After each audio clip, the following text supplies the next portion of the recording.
গল্পের ওপর ভিত্তি করে তৈরি। ভিডিওর ব্যাকগ্রাউন্ড সাধারণ হতে পারে, তাই অনুরোধ গল্পটি মনোযোগ দিয়ে শুনুন। যদি ভালো লাগে চ্যানেলটি সাবস্ক্রাইব করুন।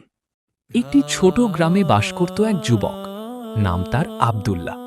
সে ছিল খুবই সাধারণ, কিন্তু তার অন্তরটা ছিল অস্থির। জীবনের ব্যস্ততায় সে ধীরে ধীরে তার সবচেয়ে বড় দায়িত্ব, তার মা বাবার প্রতি ভালোবাসা ও খেদমত ভুলে যেতে শুরু করেছিল।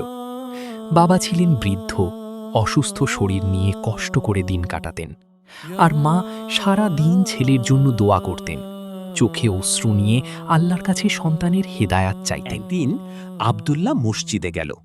চারপাশে নীরবতা, ইমামের কণ্ঠে ভেসে আসছিল কুরআনের তিলাওয়াত। পরিবেশটা ছিল শান্ত, কিন্তু তার ভেতরটা ছিল অস্থির। কিছুক্ষণ পর একজন আলেম সহিহ বুখারীর একটি হাদিস বর্ণনা করতে শুরু করলেন।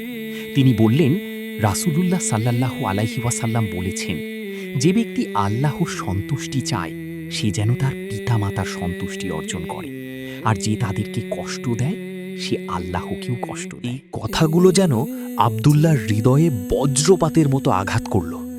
তার বুক কেঁপে উঠল, চোখে অজান্তেই পানি চলে এলো। মনে হলো তার জীবনের প্রতিটি অবহেলা একে একে তার সামনে ভেসে উঠছে। সে মনে করল কতবার সে তার মাকে কষ্ট দিয়েছে, কতবার বাবার ডাকে সাড়া না দিয়ে দূরে চলে গেছে, কতবার বিরক্ত হয়ে তাদের কথা এড়িয়ে গেছে। তার অন্তর ভেঙে টুকরো টুকরো হয়ে গেল। মাথা নিচু করে সে ধীরে ধীরে ঘরে ফিরল। দরজা খুলতেই এক হৃদয় বিদারক দৃশ্য তার চোখে পড়ল। তার মা পুরনো কাপড় সেলাই করছেন, চোখ বেয়ে অশ্রু ঝরছে। বাবা এক কোণে চুপচাপ বসে আছেন, শরীরের ব্যথায় কুঁকড়ে যাচ্ছেন। সেই দৃশ্য দেখে আব্দুল্লাহর বুক ফেটে গেল। তার ভেতরটা যেন হাহাকার করে উঠল। সে আর নিজেকে ধরে রাখতে পারল না। ধীরে ধীরে মায়ের সামনে গিয়ে হাঁটু গেড়ে বসে পড়ল। কাঁপা কাঁপা কণ্ঠে বলল, মা, আমাকে ক্ষমা করে দাও, আমি তোমাকে অনেক কষ্ট দিয়েছি। তার কণ্ঠ রুদ্ধ হয়ে এলো, চোখের পানি থামছিল না। সেদিন থেকে আব্দুল্লাহর জীবন বদলে গেল। সে তার মা বাবার সেবা শুরু করল।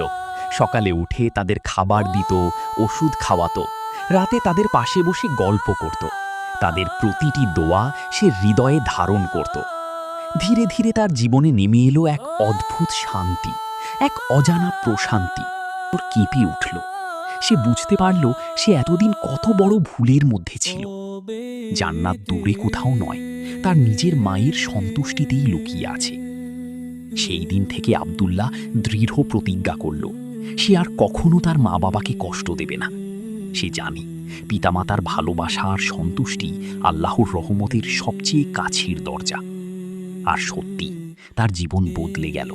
তার ঘর ভরে উঠল শান্তিতে, বরকতে আর মায়ের দোয়ার আলোয়।